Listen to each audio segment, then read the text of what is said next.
आज हम लोग यहाँ शृंगी ऋषि की समाधि स्थल पर हैं और ये सरयू के निकट है और अयोध्या से करीब 30-40 किलोमीटर की दूरी पर होगी। शृंगी ऋषि विभांडक ऋषि के पुत्र थे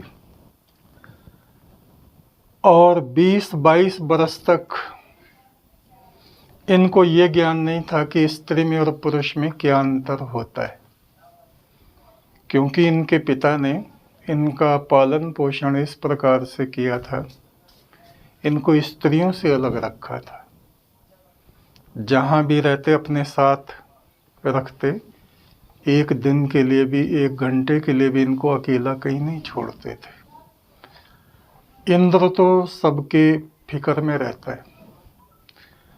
विभांडक ऋषि कहीं बाहर गए हुए थे तो उसने अपनी अप्सराएं भेज दी और अप्सराएं यहाँ आई, गायन नृत्य वादन उन्होंने किए और शृंगी को बहुत अच्छा लगा कि ये तो पता नहीं किस तरह के ऋषि हैं, ऐसे ऋषि तो आज तक हमने देखे नहीं। और वो चली गई। उन्हें यह भी भय था कि विभांडक ऋषि आ गए तो वो हमको श्राप जरूर दे देंगे। जब उनके पिता आए तो शृंगी ऋषि ने कहा, आपके पीछे बड़े विचित्र ऋषि आए थे, ऐसे ऋषि हमने आज तक देखे नहीं। उनके तो केश बहुत अच्छे थे, हमारे तो बेकार हैं और बहुत अच्छी आवाज़ थी और गा रहे थे और नृत्य कर रहे थे, वीणा भी बजा रहे थे। वो समझ गए कि इंद्र की ये चाल है। खैर, फिर ऐसा समय आया जब दशरथ जी को पुत्रेष्ठ यज्ञ कराना था और इनको उन्होंने बुलाया।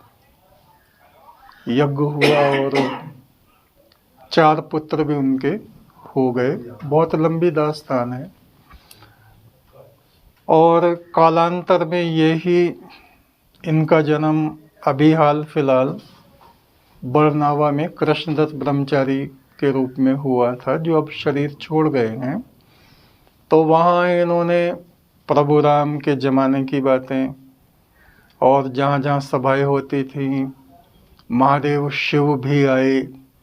जब दशरथ जी का राज्याभिषेक हुआ था, उनको राजा बनाया गया था, तो उनके पिता महाराजा अज ने महादेव को बुलाया था और जब पुत्रेष्ठ यज्ञ हुआ तब भी महादेव को बुलाया था और बहुत से ऋषि, प्राचीन नारद वगैरह आते रहते थे।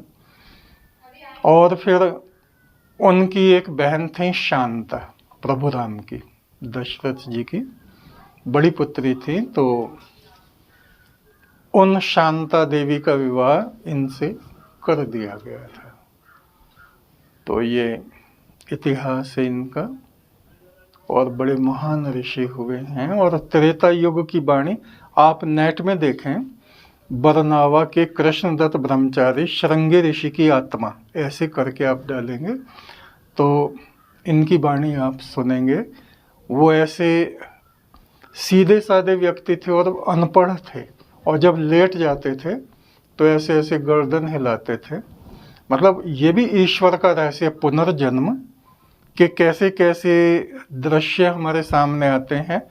तो उस शरीर में मेरे ख्याल से 50 या 55 वर्ष वो रहे होंगे और उस समय का वेद गायन त्रेता युग का जब ये जैसे करते थे, उस शरीर में ये करते थे और आंखों देखा हाल सब बताते थे कि उस समय वशिष्ठ मुनि ने ये कहा था और अगस्त मुनि ने ये कहा था और वाल्मीकि ऋषि ने ये कहा था और महादेव शिव के ये वचन थे। इस तरह की उनकी वाणी मिलती है। तो इन महान ऋषि को हमारा प्रणाम। एक तू सच्चा, तेरा नाम सच्चा।